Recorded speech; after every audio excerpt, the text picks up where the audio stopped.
Kita beralih ke informasi lain, saudara. Diduga tak kuat menahan beban, tali seling penyangga jembatan gantung di Lebak, Banten terputus. 10 orang yang berada di atas jembatan tersebut jatuh ke sungai.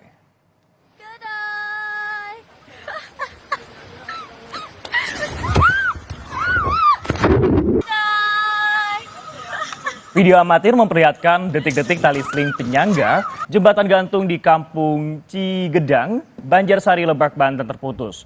Saat kejadian, ada setidaknya 15 orang tengah berada di atas jembatan gantung itu, di mana 10 orang diantaranya terjatuh ke sungai, sementara 5 lainnya berhasil berpegangan di atas jembatan.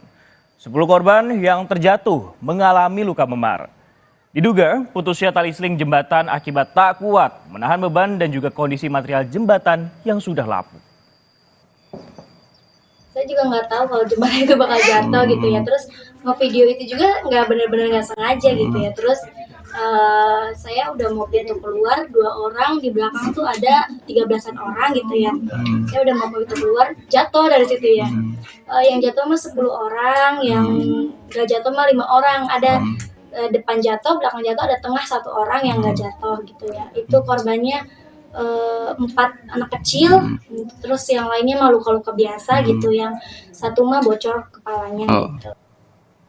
Pasca putusnya tali seling penyangga jembatan gantung di Kampung Cigedang, warga terpaksa melewati sungai Ciliman untuk berkegiatan seperti berkebun dan juga berziarah.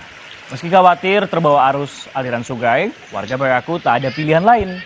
Pasalnya jembatan gantung yang menjadi akses satu-satunya warga menuju kebun dan juga makam tak lagi bisa digunakan.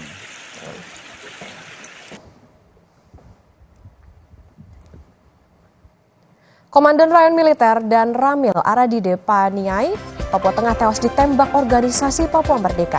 Korban dihadang dan dibunuh saat berkendara motor di wilayah Pasir Putih. Informasi lengkapnya usai jeda.